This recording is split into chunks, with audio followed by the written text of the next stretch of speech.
Olá, sejam bem-vindos a mais um episódio do Conexão Médica, o podcast do CRM Roraima. Eu sou Patrick Araújo, médico, apresentador desse maravilhoso programa e primeiro secretário do Conselho Regional de Medicina do Estado de Roraima. E hoje eu tenho um prazer enorme, um grande amigo, um grande profissional, de receber aqui um colega querido, Dr. Mário Maciel. Ele que é urologista e a gente tem uma pauta muito específica, né, doutor Mário? Hoje a gente vai falar um pouco da saúde do homem no Novembro Azul. Seja bem-vindo, fale um pouco mais da sua história para quem nos assiste. Patrick, antes de mais nada, agradeço você, a gentileza, o carinho e a nossa amizade lá longínqua por estar aqui hoje. Você aí sendo o âncora aqui do Conexão Médica do podcast do CRM Roraima, e eu não poderia deixar de negar esse convite tão honroso. E parabéns pelo sucesso aqui do podcast. Para mim é um privilégio estar aqui hoje. Obrigado. Posso lhe chamar de mestre também? Não, fica à vontade, sem tantas formalidades. Fala um pouco da sua história para as pessoas conhecerem um pouco do seu trabalho, da onde o senhor é, como chegou aqui, o que faz. Antes da gente ser urologista, eu falo, a gente é um sonhador. Então eu fiz a minha faculdade de medicina no interior de São Paulo, depois fiz a minha residência de cirurgia geral e posteriormente a residência de urologia, tudo em Campinas. E aí galguei a questão da vida da pós-graduação. Sempre gostei de ensinar e hoje também estou aqui na docência na Universidade Estadual de Roraima. E cheguei aqui com o concurso público, primeiro concurso público para médicos e especialistas, que foi exatamente um mês antes do antigo governador do estado, Otomar, que faleceu. Então foi naquela época que eu aqui adentrei no estado de Roraima, mais ou menos uns 19 anos atrás, 20. Né? Nossa idade. Não é isso aí. E eu estou aqui com você aqui hoje. Perfeito, mestre. A gente estava comentando há pouco sobre o mês e sobre o título, né? O Novembro e o Novembro Azul. Aí o senhor estava falando um pouco da história e eu achei interessante.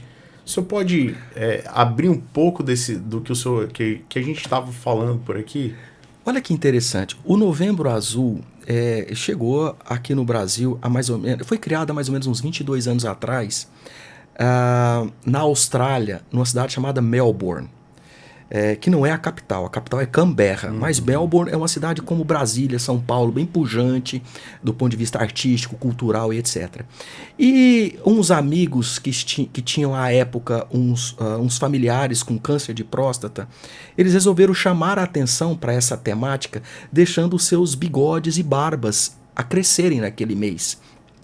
E aí criou-se o mês Movember, de mustache, que é o bigode, que é a barba, mas mais praticamente o bigode, só que era o November, de novembro. Então fundiu-se as duas palavras e criou-se o Movember.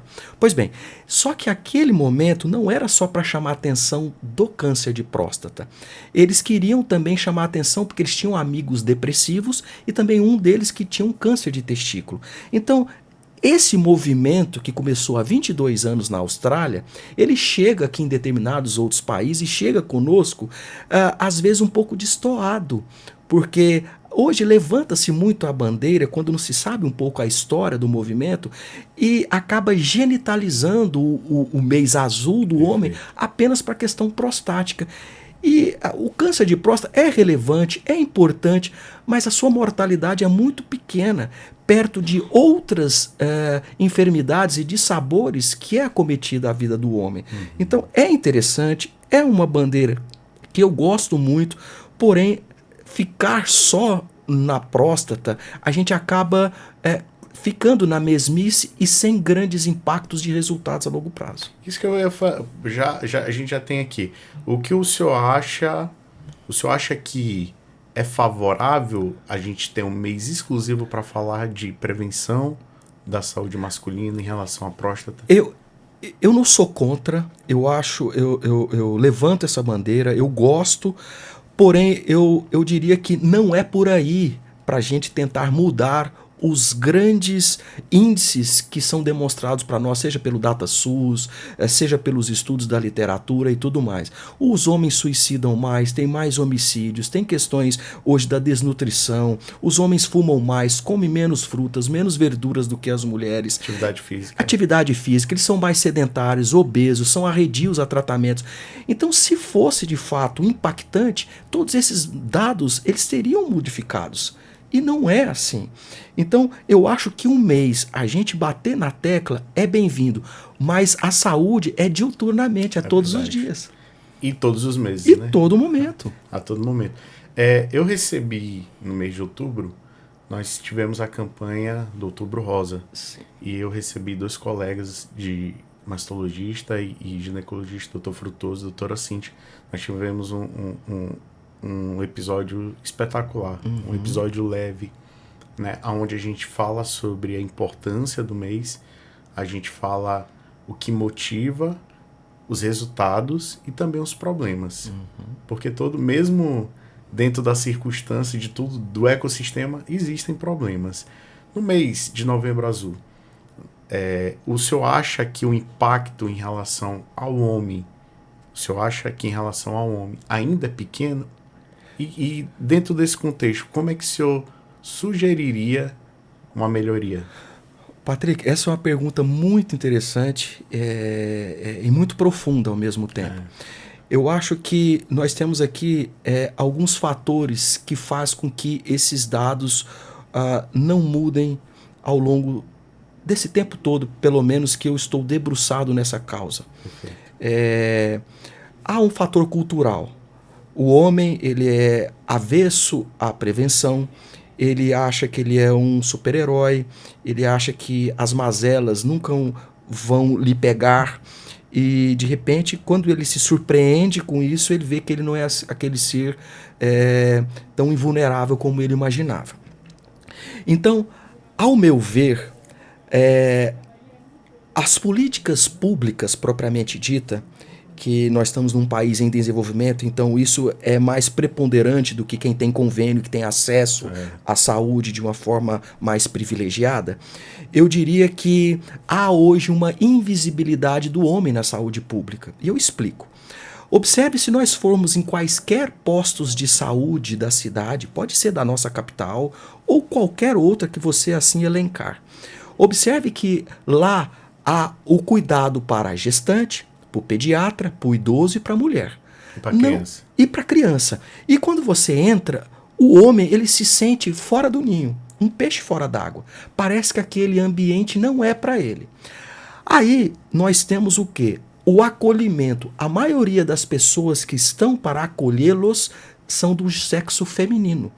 O homem já tem a segunda barreira. Ele já tem a barreira cultural, depois ele tem a barreira de acesso. Os horários não são de acordo com a disponibilidade de trabalho dele. Sim.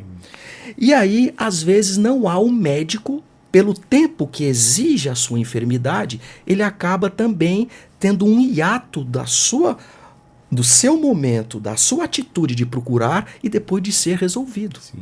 Então, todos esses pequenos percalços criam uma longa jornada que desestimula o homem. Então, há anos atrás, nós criamos aqui no Coronel Mota o Espaço Omnis, que eu fui o responsável por isso à época, né? Aonde tinha-se um espaço que só homens estariam ali, desde o médico, desde do atendente, do acolhimento e etc. Eu vou falar que fizemos muitas coisas, mas era uma sala onde fazíamos vasectomia, pelo menos em tese, fazíamos curativos, teríamos um bate-papo, fazíamos uma roda de conversa, era um projeto embrionário. Não foi para frente.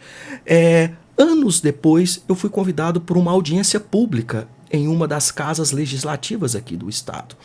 E apresentei alguns trabalhos, inclusive de autoria própria, publicado em revistas de expressividade da comunidade científica nacional e internacional, e levei alguns papers, e mostrando que um deles é tão simples que não precisamos de dinheiro para fazer grandes mudanças. E aí aqui está a minha sugestão. Eu estou te falando que eu falei isso há quase 10 anos atrás. Nós investigamos todos os postos de saúde da capital Boa Vista à época e fizemos um levantamento de quantos eram os atendentes e quais que eram o gênero dos postos de saúde. E nós fizemos então esse mapeamento territorial na capital. Nós observamos que aonde tinha apenas 2 postos de saúde, a preponderância de homens em relação a mulheres no acolhimento, o número de consultas masculinas era maior. Então, veja bem, aquela barreira que eu havia tocado, isso foi publicado, que eu havia já tocado aqui no assunto minutos atrás, já solidifica esse conceito que é uma pequena peça que você pode mudar nesse tabuleiro, que o homem ele adentra ao sistema público de saúde. Já fez sentido, né? Então o homem chega, às vezes é uma menina jovem, que ele está, por exemplo, com problema a nível genital e tudo mais, ele não quer expor o problema. E a jovem pergunta, qual que é o problema do senhor? E dá um pequeno sorriso para acolhê-lo. Ele interpreta aquilo na consciência dele que ela está tirando, de repente, uma piada da situação dele. Ele não volta. Ou seja, existem no meio do, como você falou, inúmeros gargalos, inúmeros percalços, que isso torna-se uma timeline muito gigante e o homem desiste. E aumenta a desistência. E é por isso que hoje, o que acontece? Nós damos diagnósticos mais tardios, onera o sistema público. Há mais tempo, quando o homem descobre uma enfermidade, mais tempo longe da família. Por quê? Porque chegamos tarde demais nas enfermidades. E não estou falando só da parte urológica. Isso é da parte do trato digestório, da parte respiratória, da parte cardiovascular. Porque as mortalidades, para você ter ideia, Patrick, hoje a gente fala dos homens 40 mais. Uhum. 40 mais e 40 menos. Os 40 menos, comumente é suicídio, é acidente motociclístico, automobilístico, é imprudências em questão de libação alcoólica. Resume-se nisso. Nos 40 plus, é as doenças cardiovasculares e o câncer, especialmente o câncer da ordem digestória ou pulmonar e também prostática. Pois bem, para você ter ideia, uma consulta para o urologista equivale a 8 consultas para o ginecologista, mostrando aí realmente o cuidado da mulher rigoroso. Não estou falando de consultas pré-natais, eu estou falando do que gera rotina. Consulta de rotina para o seu check-up. Então, mostrando que é um dado do DataSUS muito relevante, mas que de repente a gente não valoriza isso. Por que o homem continua sendo arredio? E campanhas de Novembro Azul todos os anos, e os dados não mudam. Então o homem, a gente tem que fazer alguma coisa, porque se a gente quer encarar esse conhecimento, esses dados perigosos que eu falo, esses dados assombrosos, é com mais conhecimento. E a gente tem que pulverizar essas informações. Perfeito. Que aula, né? O que é isso? A gente... E só para você ter ideia, o tempo aqui ele passa de uma maneira diferente. Já acabamos, então. Mas passa de uma maneira diferente, porque é um assunto tão... Os assuntos são tão bons. E os nossos convidados, eles dissertam sobre com tanta facilidade que o tempo voa aqui dentro. Mas aula excepcional, interessantíssimo, sobre coisas que a gente nem discute, né? E tá aí a importância do você ter falado. Vamos falar um pouco, aprofundar em outras pautas, para não ficar só no... Estou à disposição. Mas olha, falando da essência do câncer mesmo, dentro da literatura, quais são os principais fatores de risco que levam à formação de câncer de próstata? A literatura ela é muito precisa hoje com relação aos fatores de risco para o câncer de próstata. Primeiro, o antecedente familiar. Se você tem um membro na família, você tem 2 vezes mais chance de ter o câncer. Se você teve... Independente do grau. Câncer de próstata. Não, independente do grau. Parente de primeiro grau. Primeiro grau. Se você tem 2 membros no parente de primeiro grau, essa chance muda para 3 vezes. Se você tem 3 familiares de primeiro grau, um pai, um tio e um avô, por exemplo, essa chance aumenta para 11 vezes. Então, mostrando que, primeira coisa, a genética, então a família. Segundo, indivíduos afrodescendentes. A gente sabe que nessa população, não só a maior prevalência, como também o câncer ele é mais agressivo. Mortalidade mais alta. Mortalidade é mais alta. A gente sabe também que a idade. A idade a cronologia, ela também é um fator preponderante. Sabemos que a partir dos 65 anos de idade, esse homem tem em torno de 62% de ter câncer de próstata. Por isso que começa quase 20 anos antes o check-up, 45, 50 anos. Indivíduos que hoje a obesidade. E isso está intimamente relacionado também com a ingestão de proteína animal, especialmente a carne vermelha. Os países nórdicos, Noruega, Finlândia, Suécia, tem estudos comparando que eles comem muita proteína animal, muita carne, comparado com o Extremo Oriente, Singapura, Hong Kong, Japão, que come mais tofu, peixe, mais frutas e etc. Esses países nórdicos têm mais mortalidade e incidência do câncer de próstata comparado com o Extremo Oriente. E olha que interessante, esses homens que migram de Hong Kong para a costa oeste americana, por exemplo, Los Angeles, São Francisco, a incidência deles aumenta. Por quê? Porque ele começa a ter o estilo de vida americano, o American Way of Life, comendo muitos embutidos, muitas proteínas, etc., aumenta o risco. Então, mostrando que a ambientação também é um fator de risco. Perfeito. O ambiente, o trânsito daquele indivíduo. E dados nacionais? Você fala, Brasil, os riscos não mudam, são esses, né?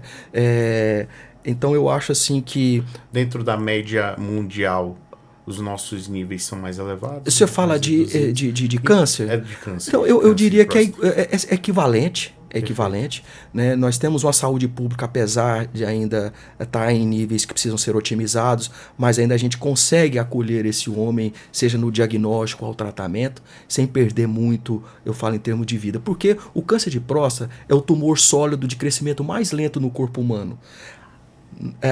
A gente consegue hoje dar o diagnóstico muito precoce e isso favorece muito, portanto, a sobrevida. Então, de forma que é importante a gente encorajar os homens a procurar assistência, procurar os seus médicos. Eu estava pensando aqui sobre tudo que o senhor falou em relação à data, né, ao novembro, ao mês especificamente, e sobre todos os gargalos que entram aí no meio. Independente de tudo isso, isso é uma opinião, né? Uma opinião pessoal. Eu acho que independente de tudo isso, doutor Mário,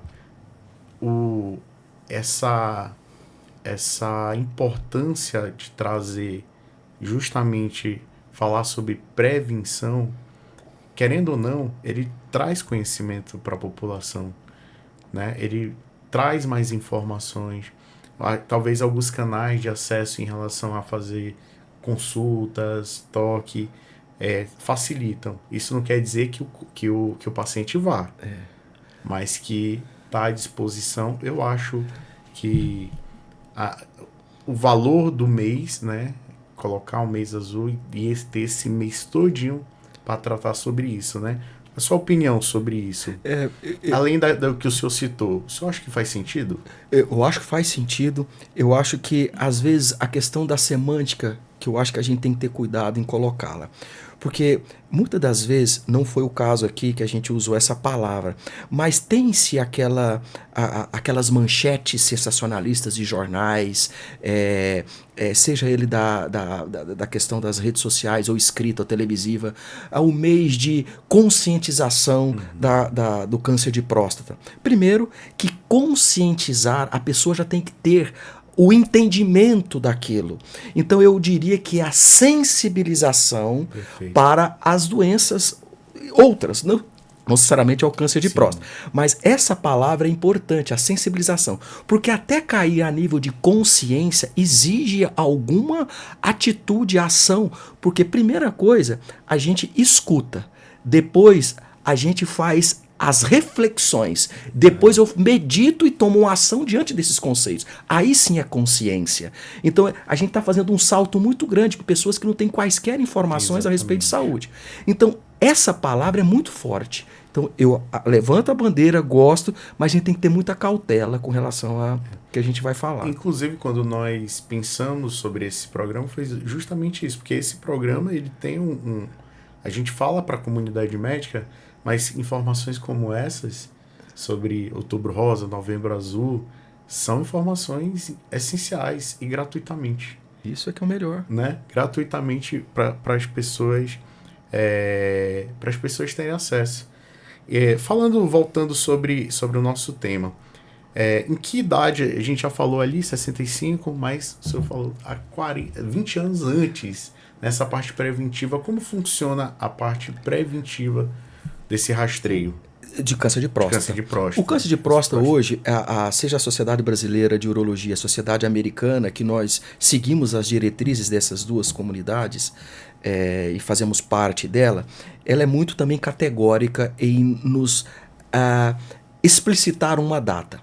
45 anos de idade para indivíduos que têm história de câncer na família ou que são afrodescendentes, ou negros ou afrodescendentes. Perfeito. Ou 50 anos de idade para aqueles que não possuem quaisquer antecedentes de câncer de próstata na família ou são caucasianos. Então, essas duas idades são, digamos assim, as clássicas. O homem de 44 anos, ele pode fazer o check-up? Pode. Ele veio, procurou espontaneamente. Eu não posso perder a oportunidade de oferecer saúde para esse homem. Eu não posso perder a oportunidade de falar sobre próstata, sobre saúde para ele. Então, são números mágicos, mas é importante a gente frisar isso também. Perfeito. Isso não quer dizer se você vai antes, não vai ser acolhido. Não vai ser acolhido, atendido, né? Exatamente. Perfeito. Quais são os principais sintomas, voltando para câncer de próstata, ou ali a parte mais inicial, ou mesmo os principais sintomas de queixas urinárias, o dor? É uma excelente pergunta. O câncer de próstata, comumente, nos seus estados iniciais, ele não causa quaisquer sintomas.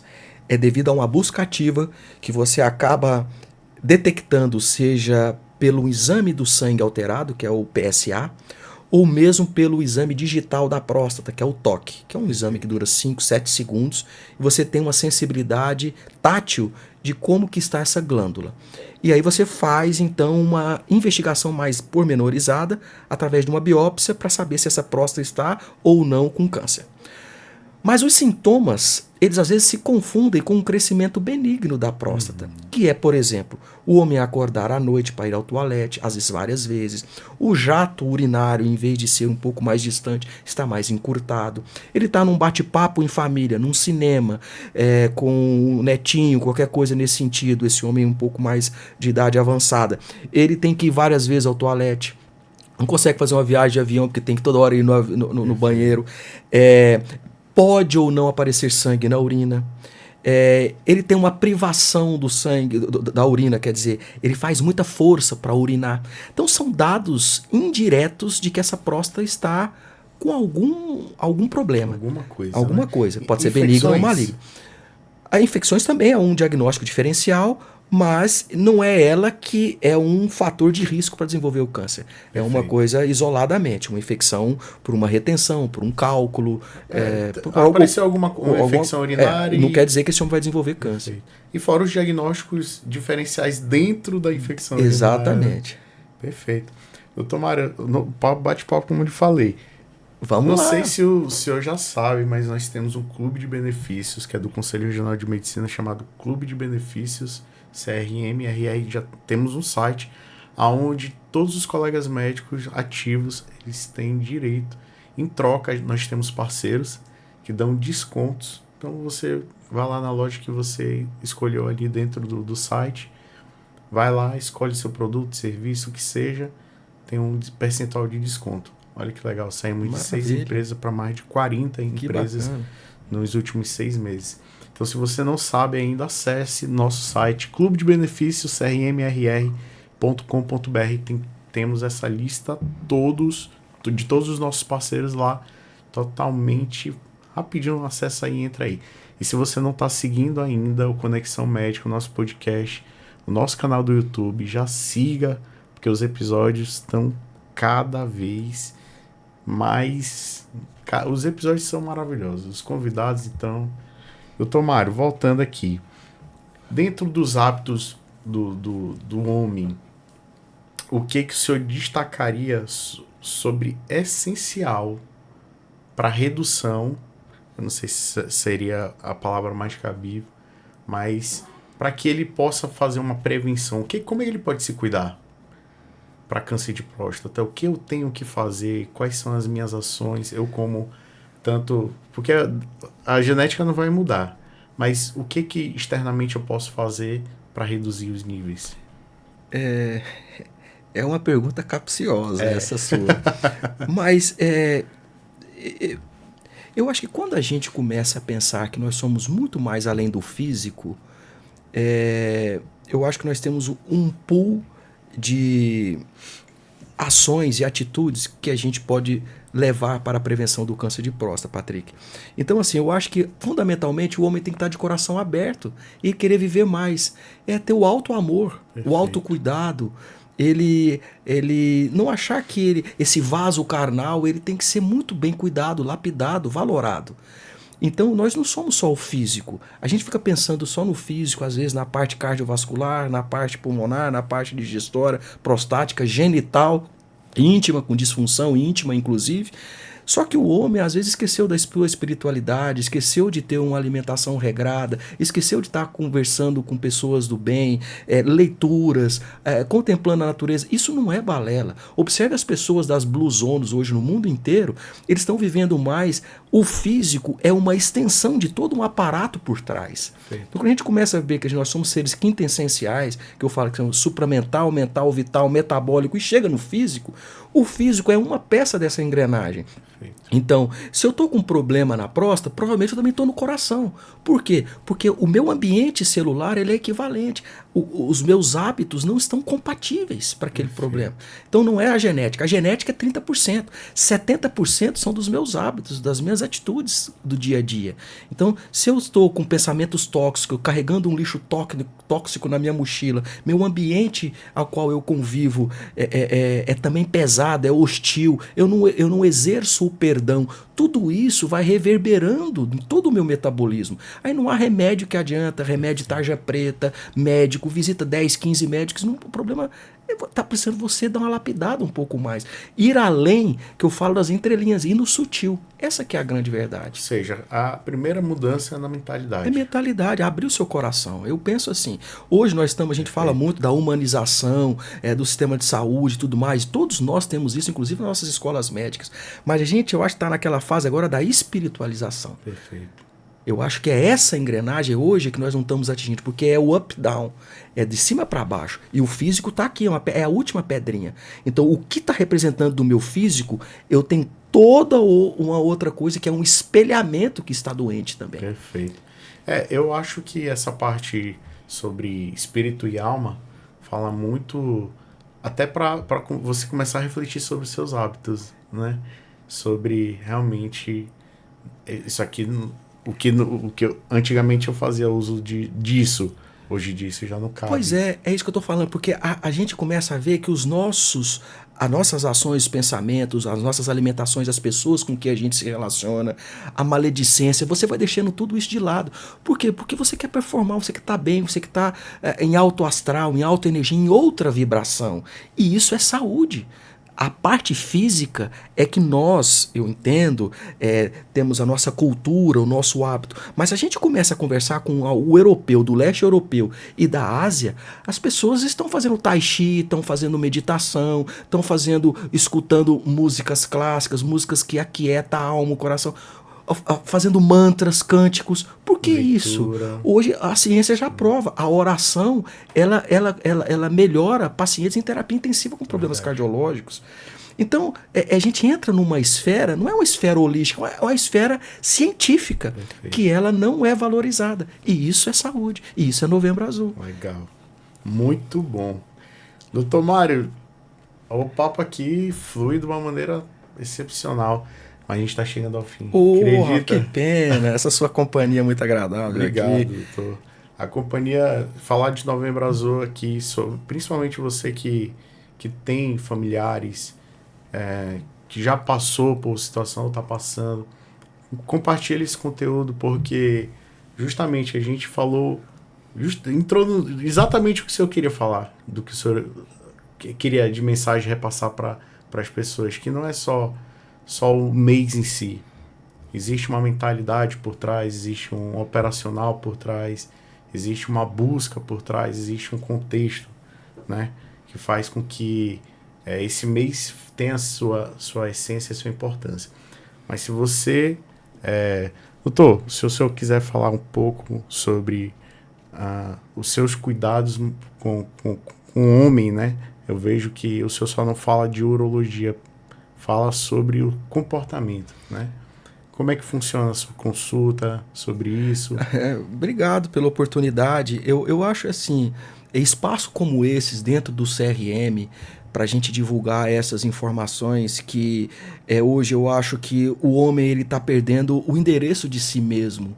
Ele acaba buscando subterfúgios, às vezes de forma equivocada, e isso ele paga um preço lá atrás, ou lá na frente, por esses dissabores da vida pregressa, e ele está procurando ajuda. Então aqui é uma fonte que eu acho muito séria, com profissionais que você aqui tem diante da sua mesa e diante desse programa de grande relevância.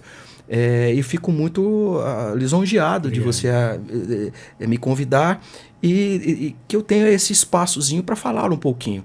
Então, de forma que a abordagem que eu costumo fazer com as pessoas que procuram e confiam na maneira que a gente trabalha é ir além do físico. Porque com esses conceitos que hoje a própria medicina já nos garante que nós somos muito mais do que o físico, a gente tem como transitar isso de forma muito segura. Então a gente fala de sono, a gente fala de intestino. A pessoa que vem com disfunção sexual é a ponta do iceberg. Em 5 anos, se eu não fizer nada por esse homem vai infartar. Então, mas como assim? Porque eu falei, se ele está com problema na esfera íntima, ele tem outros problemas. Esse homem pode estar viciado em pornografia. Então tá com enxurrada de dopamina e tá procurando subterfúgio aqui com hormônios extra e às vezes não é por aí. Então a gente tem que transitar, é uma obrigatoriedade nossa buscar outras informações que esse homem às vezes ele tá padecendo disso e não tem com quem conversar. E aí é muito fácil nós, no mundo materialista, passarmos uma receita. Mas às vezes isso não vai resolver o problema. Ele está buscando o subterfúgio, que eu digo. Então a gente tem que ter essa visão mais ampla. E isso é saúde. Verdade. É falar. Que música que você escuta? O que você faz no final de semana? Você anda descalço? Hoje a gente tem um aterramento, nós temos cargas elétricas, nós somos seres eletromagnéticos, isso está provado. Se chega um cachorrinho de casa, ele já sente a sua presença com um quarteirão de distância, porque nós temos uma ressonância no coração que vibra da mesma forma. Os cavalos, os golfinhos sentem isso é ciência. Então por que não? Porque isso ressoa. Então de repente você está de um jeito e a sua esposa está de outro, não está tendo uma ressonância. Então essa harmonia ela tem que começar e a pessoa começa a contar os problemas. Então de repente desabafar. Né? Então eu não sou um psicólogo, um psiquiatra, um psicanalista. Você referencia. Então é nesse caminho. Mas identifica algo. Você consegue pescar alguma coisa e você consegue ajudá-lo de forma muito mais ampla, não só da minha parte urológica propriamente dito. Não é só aquilo, né? Sempre tem coisas maiores por trás. Doutor Mário, muito obrigado pela sua participação. Fico muito feliz de ter recebido o senhor aqui para tratar sobre esse assunto. Se você ainda não nos segue nas redes sociais, vai lá no @CRM Roraima, no Instagram, no nosso Facebook também e no nosso canal no YouTube. Lembrando que todos os episódios estão gratuitamente disponíveis para você e também nas plataformas de streaming, Deezer, Spotify. É só ir lá. Se você não gosta de assistir vídeo, mas gosta de um podcast, audiocast, entra lá, acesse, escute os nossos episódios. E eu quero deixar um agradecimento mais que especial para a Rádio Defensoria, a Defensoria Pública do Estado de Roraima, um grande parceiro, um grande aliado do Conselho Regional de Medicina e essa equipe maravilhosa por trás que sempre está dando o apoio necessário para que esse programa rode de uma maneira exemplar. E o estúdio é muito bonito, né? Sensacional. Lindo, né? Uma estrutura encantadora. Parabéns. Eu adoro estar aqui, Parabéns a todos. A Defensoria Pública do Estado de Roraima, muito obrigado. E para você, nos acompanhe e eu espero no próximo episódio. Até lá.